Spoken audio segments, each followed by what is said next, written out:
And we're live. Good evening, whiskey brothers and sisters, and welcome to episode 5 of the Canadian Whisky Journey's Whiskey Review. I'm Dolph, and I'll be your host tonight. I'm joined by Blair, Phillips, Davin, Kergommeaux, co-authors of this book, The Definitive Guide to Canadian Distilleries, the portable expert to over 200 distilleries, and the spirits they make. And we're continuing our Canadian Whisky Journey with a review of this bottle right here, Alberta Premium Cask Strength 100% Rye Whiskey.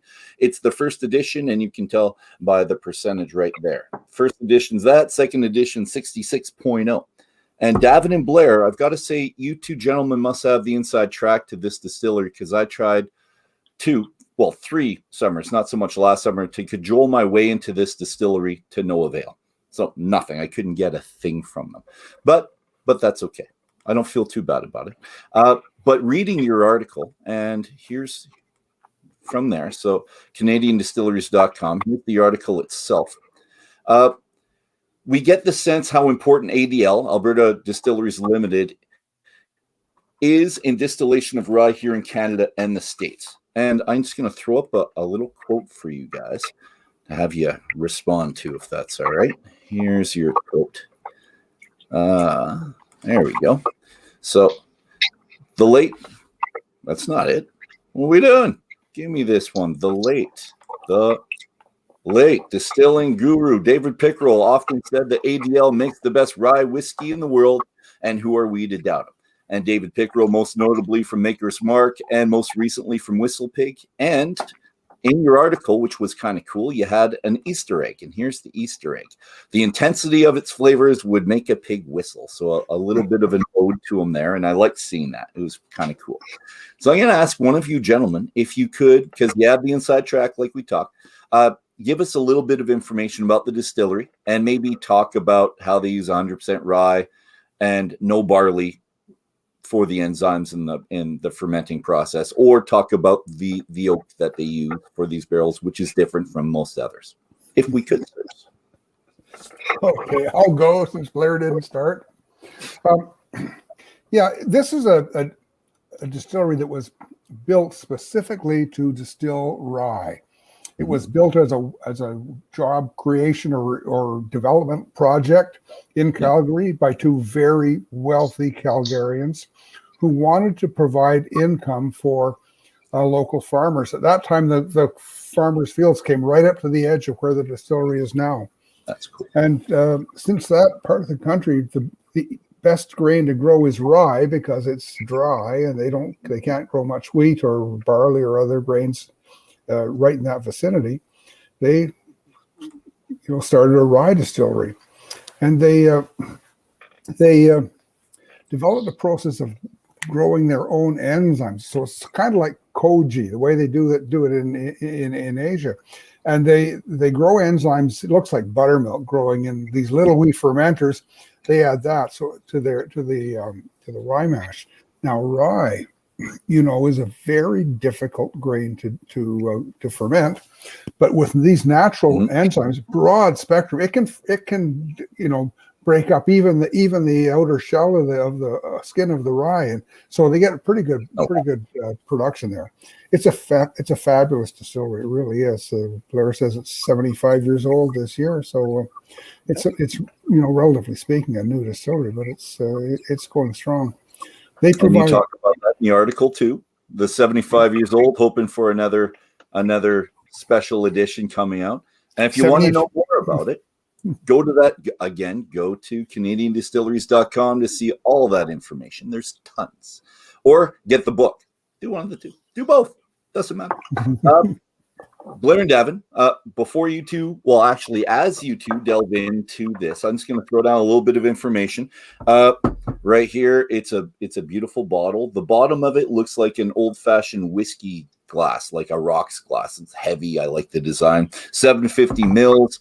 The 2020 edition, $70 around there after tax. The first one, if you can get it, it's about $150 if you can track it down. That's 65.1%.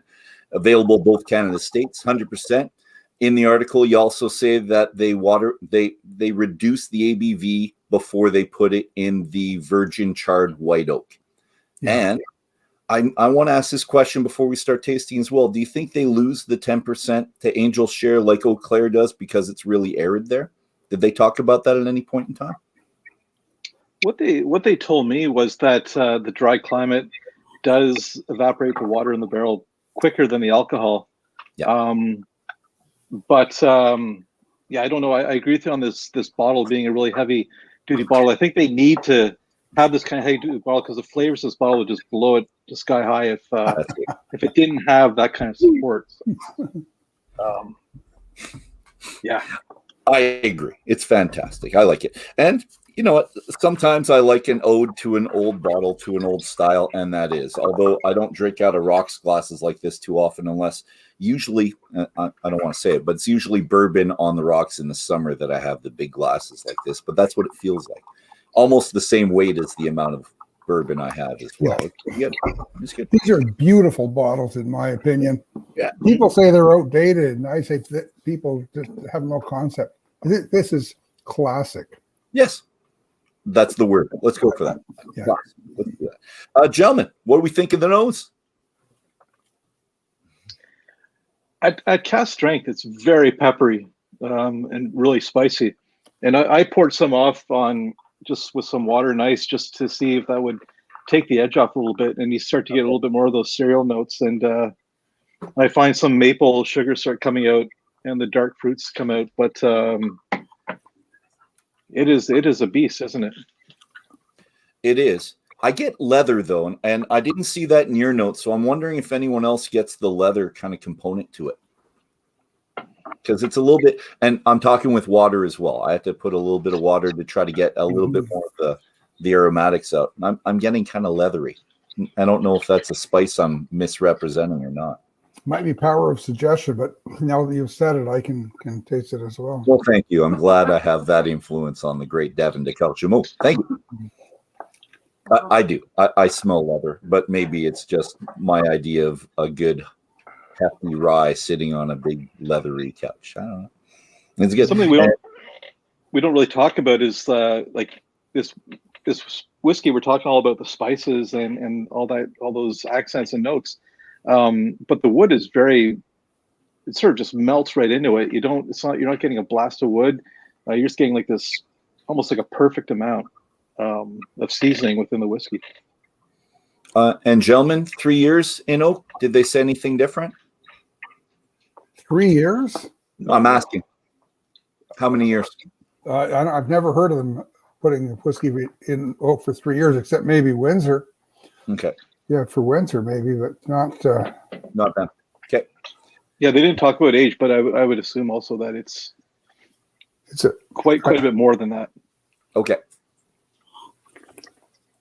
And the other thing I was going to say, they said they finished it, or you said they finished it in pot stills, and I wonder what you mean by finishing in pot stills. Did we say finish? Well, the final run would have been through their pot still, yeah. Okay. Their final distillation run.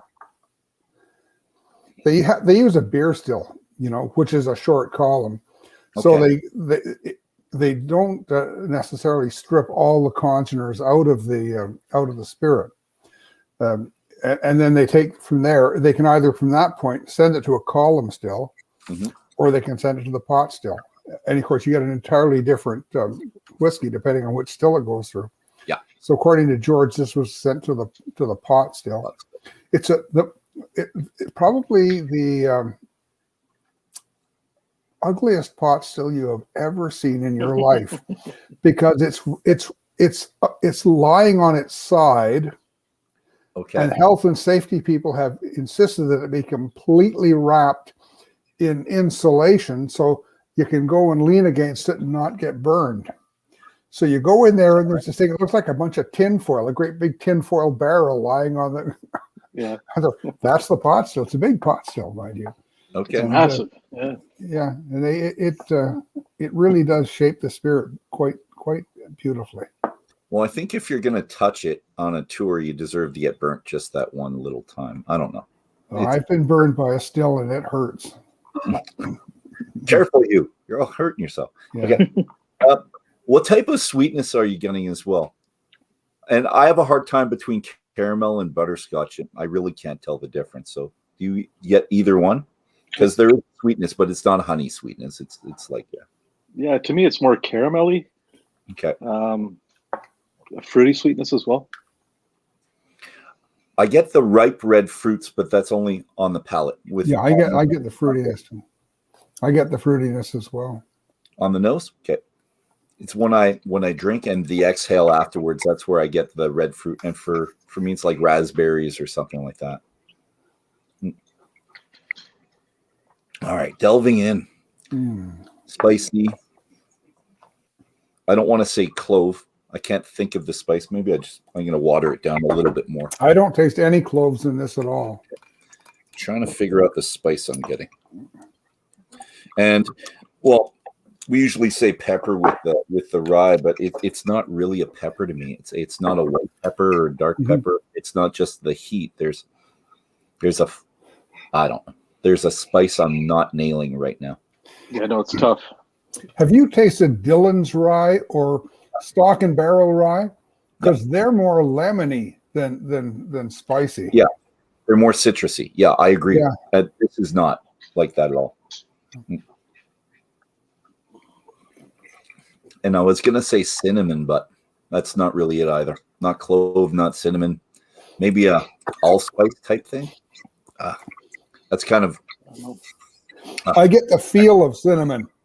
The feel of cinnamon in the back of my throat. And, like when you chew a cinnamon stick, I get that feeling. Well, we've got a hint that's coriander, so maybe that's it.